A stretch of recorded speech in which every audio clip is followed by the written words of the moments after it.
In this episode, we talk about waist trainers, figs, and I have a special guest.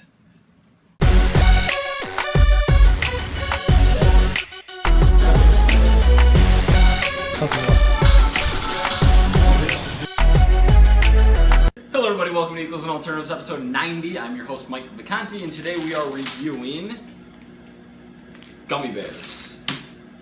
We have a special jacked guest sitting next to me, Mr. John Romanello, who has been on the show before talking about booze. Booze. And what else have we talked about? Talked about booze, talked about other bro sciencey things. Some bro sciencey things. Oh, the protein video. Protein video, yeah, for sure. You guys, if you haven't seen the protein video, link in the description. Owen, you got this. Thank you. Thank you for being here. I'm happy to be here. We have a few things that I'm super pumped to talk about. I'm just pumped for these gummy bears, which, by the way, are unbearably awesome. See, that's funny because it's a pun. Because they're bears. That's awesome. They're made with real fruit juice, so they have to be healthy. Yes, everyone knows that. Fat-free, gluten-free, lactose-free. Well, that's good. So I don't want my gluten or lactose coming from gummy bears. Everyone knows that. Basically, the thesis of this show, as you know, is this food that a lot of people think is healthy is actually pretty much like this. When really, once I bought the gummy bears, I was just so pissed at the market. Like, if you're going to be gummy bears, just own it and be gummy bears. Like, we're not healthy. You can still eat us. You can still live. Probably taste pretty I was good. actually just going to say, open the fucking gummy bears. Let's see what we're working with here. The red gummy bears are always the best. They're great. I'm a big fan of clear. I don't know The why. clear gummy bear? Uh-huh. What flavor is that supposed to be? Tastes like clear Powerade. Arctic Shatter, which was the best Powerade. I was always a Gatorade guy. Let's contrast this against the figs. So, Which are good in their natural state, but everyone knows are better when they're dried. they're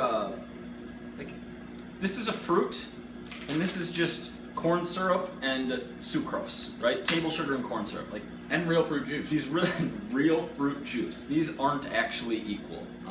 Rarely on this show do I strongly recommend this product, but today I am. Good. But the important thing is that with regard to macronutrients, if we were to compare a serving size of this to a serving size of this, the actual sugar content would be roughly comparable. Mm-hmm. It is very possible, even if something is healthier or more natural, it's certainly possible to overeat it. But harder. Do you watch the show? Or I've seen an episode or two. I know the guy who runs it. And Big D. Here's what I want you to talk about. Oh, I'm just going to keep eating gummy bears. You have a muscle building coaching program going on right now. Yes. You're coaching all of the guys and gals, or is it all guys? All dudes. All guys are trying to build size. Serious muscle, yeah. All right. It's pretty good. It's going well. With regard to macros, what is unique about the program? So before I tell you this, I want you guys to understand that I come from a sort of old school mentality. The coaching program that I'm running is called the School of Swolpertrophy, and everyone in it is a swolger. These are very clever names. I'm sure you've never heard before, but it's intended to help guys who have had trouble building muscle really develop physiques like those of golden age bodybuilders. In particular, a lot of guys have mentioned that they want to look like Steve Reeves, Mike Mentzer, a lot of Arnold, a lot of Frank Zane, Ed Corney, Serge Nubret, guys with like really classic, beautiful physiques. And you can do that. Now the thing is, like, I personally believe in the necessity of what I call trial by fire. If you have tried and failed before to increase muscle, there's probably a reason for that, and it's probably that whatever you have tried simply isn't working for you. It might not be right for you. And in particular, I think that whether it's muscle building or fat loss, people have this compulsion to try and make things as easy on themselves as possible, which I think is the absolute wrong fucking approach. So with the School of Swolpertrophy, what we've done is, if there's a way to make it harder, you have to do that. And with regard to macros, I don't give a shit if something fits your macros. I don't care if you have 400 grams of carbs and you're not sure how you're going to get those. You don't get to eat donuts. You don't get to eat gummy bears. You're gonna eat clean. You're gonna eat traditional bodybuilding So I foods. have to eat rice and potatoes. potatoes. Like rice and potatoes. That's yeah. Like if something upsets you, you don't have to eat it. If like you have a grain intolerance.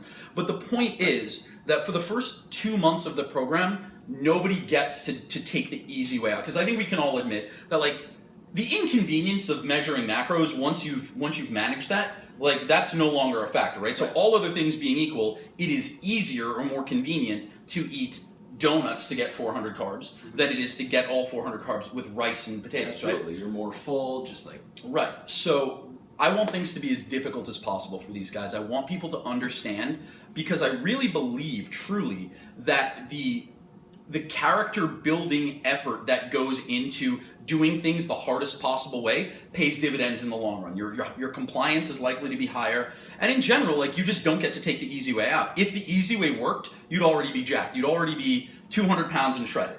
But you're not. You're 160 pounds with 15% body fat, and you can't gain muscle. So now you're going to eat 3,000 calories a day. Try it Roman's way. Now you can do my way. And the reason that we do this is because that hardship, I really believe, has carryover to everything else in the program. And then also, when things are, when people are rolling along and you make it easier, they can appreciate that. But I think when people come in on day one and they're like, oh, I've never really worked out before, I've never made progress before, and they jump into an IIFYM style diet, it works well for some people, but for the most part, like, they're missing out on the most pure, like, real aspect of bodybuilding or physique transformation, which is that there has to be fucking sacrifice. And if there's not, ultimately you're not going to be successful in the long term. Whether that's difficulty in training or time, the amount of time spent, whatever it is, there has to be, you have to be giving something up. There's an exchange. Everything is a transactive experience. You're exchanging time and money and nutrients for muscle.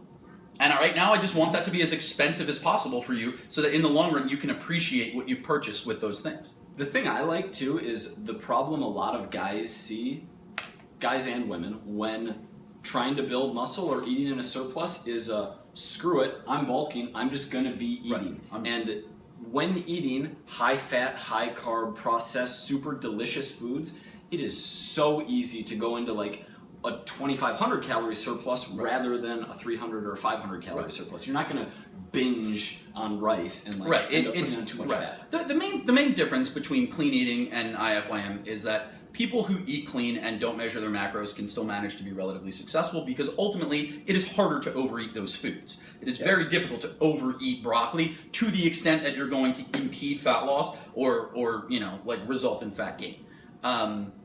You can do it, obviously, with figs, but it's a lot easier to do with donuts and gummy bears and ice cream. And so for us, like anything else, like any other great fitness program, the School of Swole Hypertrophy has very specific macronutrient combination. It's a 6-month program, 6 phases that each are a month long, and each one has a different set of macro requirements based on the demands that are placed upon them physiologically by that specific phase and the type of training that they're going through. So it's like, we're still measuring food, but it's like, for the first couple of months, clean it up. Like, make it hard. Interesting perspective. I liked it when he told me yesterday, so I wanted to share it with you guys. One other topic I want to cover now. Something else. Where are we going now? Unnatural transaction. Question of the day, and now our question of the day is asked by the viewers rather than us asking. So, one I had on my phone just now was, Mike, what's the deal with waist training? That actually came from a client of mine, and I said, you know what? I'm going to answer it on the show because I think a lot of people have that question. What's the deal with waist training? Like, I have heard waist training doesn't work, don't do it, versus no, this is actually a real thing. Wearing a corset works. You can change. Like, what's going on physiologically? Okay, so firstly, I do want to address this sort of social component of it, that there is this sort of pushback against waist training and corseting in certain aspects of the fitness industry that are saying that women shouldn't be encouraged to do this because of whatever because there's no reason that a woman should have to try and alter her body to look like this, hyper feminized ideology that, maybe is ultimately misogynistic. I'm not here to talk about this. Lean waists look good on dudes, too. Yeah, on everyone. Shoulder to waist. So what I will say is this. I am personally strongly in favor of body modification. However you want to look, you should look, right? Whether that's getting pierced or getting, $10,000 and 52 hours worth of ink placed inside your skin, or you want to like put things inside your face, or if that means getting surgery to express yourself in terms of your gender a different way. I'm in favor of all those things. People should look how they want to look. So I would never tell anyone not to use corseting or waist training. If that's something you want to do, you could do that, and I fully support you. With regard to whether or not it works, real corseting is an actual thing. Real waist training is a real thing. Now, I will say, by the way, I am no expert on this. I have just I have a passing interest in it. I first came across real waist training, corseting, not for women, but for men. It was very popular in the 1860s, particularly in the Civil War, where men, soldiers in particular, wanted to encourage a wasp waist or a fly waist. And so they would wear these really tight corsets and tighten them every single day, or have their manservant or valet tighten them every single day. And over time, it actually does change the shape of the waist. The ribs get pulled in more, and it actually redistributes the layout of the bodily organs. So obviously that shit has to go somewhere. So it to take into extremes, it's probably not healthy, but it is an actual thing. So when people say that waist trainers don't work, that actually what are they saying they do or don't do? Training your waist is not likely to help you burn any more fat. In terms of the actual adipose tissue on your frame, that is not going to change by virtue of the fact that you're corseting.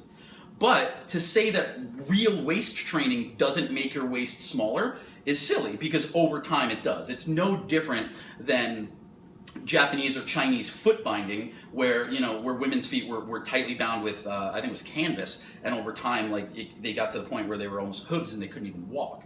So it's very similar to that. Corseting does work, but you have to wear these corsets. It's a very serious process. I think you start with about 2 or 2.5 hours per day and slowly work your way up to 3 and 4 and 5. And in the end, if you really want to take this seriously, it sounds painful. Yeah, it is painful. I mean, you're literally shifting your bone structure just to create a different anatomical aesthetic.